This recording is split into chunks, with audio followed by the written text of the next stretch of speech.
کیا کوئی ایسی جگہ ہے جہاں اللہ انسان کو نہیں دیکھ سکتا ہے؟ رائے خدا میں کس چیز کو خرچ کیا جائے؟ گناہ ہوتے ہوئے دیکھنا اور خاموش رہنا کیسا ہے؟ ان سوالات کے جوابات کو جانتے ہیں آج کے اس ایپیسوڈ میں۔ اعوذ باللہ من الشیطان الرجیم، بسم اللہ الرحمن الرحیم۔ ناظرین کرام السلام علیکم۔ سبیل قرآن کے اس تفسیری پروگرام میں ایک بار پھر ہم آپ کو خوش آمدید کہتے ہیں۔ آج ہم سورہ بقرہ کی 2 آیتوں کی تفسیر کو لے کر حاضر ہوئے، تو آئیے سب سے پہلے آیت نمبر 71 کی تفسیر کو جاننے کے لیے اس کی تلاوت اور ترجمے کو غور سے سنتے ہیں۔ کتاب انزلناه الیک مبارک لیدبروا آیاته ولیتذکر اولو الالباب۔ بسم اللہ الرحمن الرحیم۔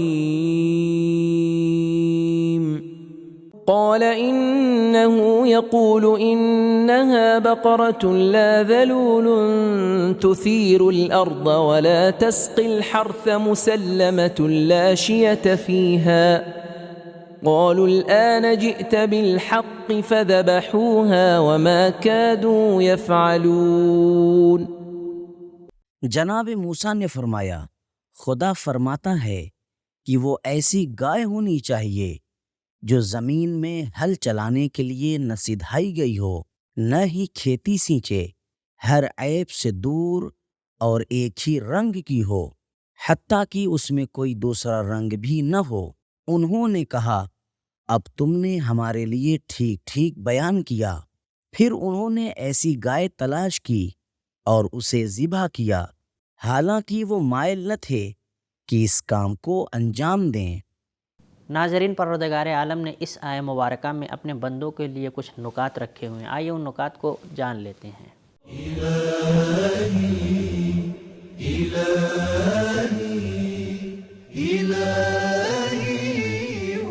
ذلول کا معنی ہے سدھایا ہوا، اور تسیرو اسارتوں سے ماخوذ ہے جس کا معنی ہے ہل چلانا۔ مسلمتن کا معنی ہے ہر قسم کے جسمانی نقائص و عیب سے صحیح و سالم ہونا۔ لاشیتا کا معنی ہے ایک قسم کا رنگ۔ شیعتا کا کلمہ وشی سے لیا گیا ہے جس کا معنی ہے خال یا دھبا۔ لاشیتا کا معنی ہوگا کہ اس کے رنگ میں نہ کوئی خال ہو اور نہ دھبا ہو۔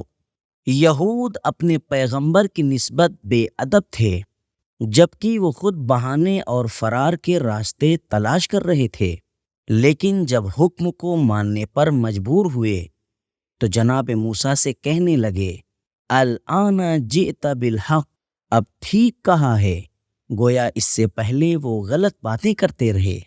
ناظرین، ہم نے اس آیت کے نکات کو جان لیا ہے، اب اس آیہ مبارکہ کے پیغام کو بھی جان لیتے ہیں۔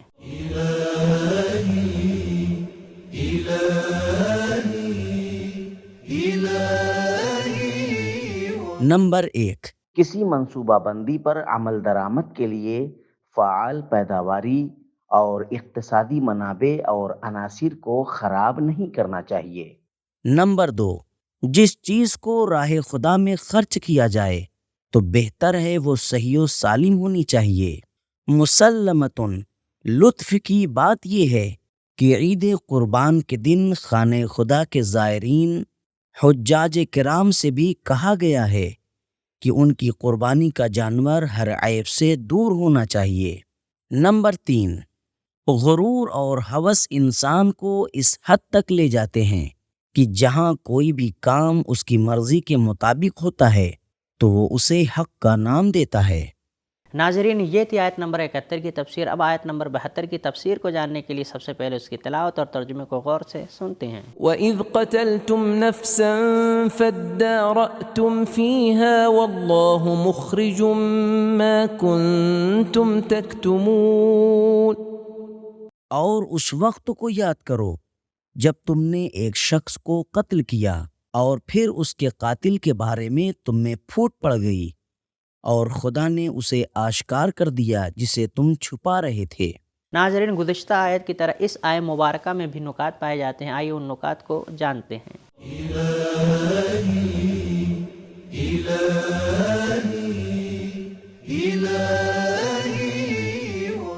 قتل کا واقعہ اور گائے کو ذبح کرنے کا حکم گزشتہ آیتوں میں تفصیل سے بیان ہو چکا ہے، لیکن اس آیت میں واقعے کا خلاصہ ذکر کیا جا رہا ہے تاکہ ایک دفعہ پھر انہیں آگاہ کر دیا جائے کہ جس بات کو تم لوگ چھپا رہے تھے، اللہ تعالیٰ نے گائے کو ذبح کرنے، اس کے ٹکڑے کو مقتول کے بدن کے ساتھ مس کرنے، مقتول کا زندہ ہو کر اپنے قاتل کی پہچان کروانے سے سارے سلسلے کو افشا کر دیا اور تمہاری خلاف ورزیوں سے پردہ اٹھا دیا۔ پیغمبر اکرم صلی اللہ علیہ وآلہ وسلم ارشاد فرماتے ہیں، اگر انسان پتھروں کے اندر چھپ کر کوئی عمل انجام دے، ایسی جگہ جہاں ذرا سا بھی سوراخ نہ ہو، تب بھی اللہ تعالیٰ اس عمل کو لوگوں کے لیے ظاہر کر سکتا ہے۔ ہم روایات میں پڑھتے ہیں کہ وہ پیلے رنگ کی متوسط عمر کی گائے بیان شدہ خصوصیات کی حامل صرف ایک لڑکے کے پاس موجود تھی۔ اس کے لیے یہ معاملہ انتہائی نفع بخش تھا، لیکن کیونکہ اس جگہ کی چابی اس کے والد کے سرہانے رکھی تھی اور لڑکا نہیں چاہتا تھا کہ والد کو بیدار کرے، اس لیے لڑکے نے معاملے سے انکار کر دیا۔ اللہ تعالیٰ نے بیٹے کی اپنے باپ کی اس خدمت کے بدلے میں بنی اسرائیل کے بہانوں کا یوں جواب دیا کہ اس لڑکے کی گائے پر بات آ کر ٹھہری تاکہ وہ لڑکا اس گائے کو اور بھی زیادہ قیمت پر فروخت کر سکے۔ حضرت موسیٰ علیہ السلام نے فرمایا، دیکھو اس نیکی کو انجام دینے والے کو کیا پہنچا رہی ہے۔ تفسیر نور الثقلین۔ تلاوت، ترجمہ اور نکات کو جاننے کے بعد اب پیغام کو بھی جان لیتے ہیں۔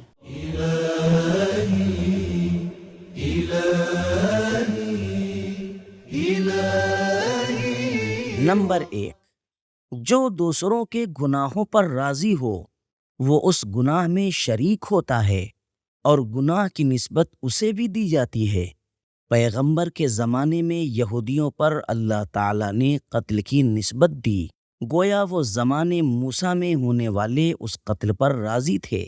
نمبر 2، بعض اوقات ایسا ہوتا ہے کہ انسان اپنی ذات سے کسی تہمت کو دور کرنے کے لیے اس کی نسبت دوسروں کی طرف دے دیتا ہے اور یہ اس کا آخری حربہ ہوتا ہے، لیکن وہ اس بات سے غافل ہوتا ہے کہ اگر خدا چاہے تو ایک مردے کو دوسرے مردے کے ساتھ مس کرنے سے تمام راز فاش کر سکتا ہے، مسائل کو روشن اور مجرموں کے چہرے سے نقاب پلٹ سکتا ہے۔ تو ناظرین، آج کے ایپیسوڈ میں ہم نے جانا کہ راہ خدا میں اس چیز کو خرچ کیا جائے جو بے عیب ہو، ہر چیز سے صحیح و سالم ہو، اور اگر کوئی انسان ایسی جگہ چلا جائے یا پتھروں کے اندر چلا جائے جہاں پر کوئی سوراخ بھی نہ ہو، کوئی انسان دیکھ بھی نہ سکتا ہو، لیکن اس جگہ بھی انسان کو پروردگار عالم دیکھ سکتا ہے، اس کے اعمال کو وہاں پر بھی پروردگار عالم دیکھتا ہے۔ اور اگر کوئی انسان کسی کو گناہ کرتے ہوئے دیکھ رہا ہے اور خاموش ہے تو وہ انسان بھی اس کے گناہ میں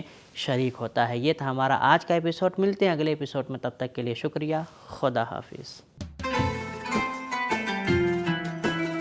سبیل قرآن، قرآنی سماج کی پہچان۔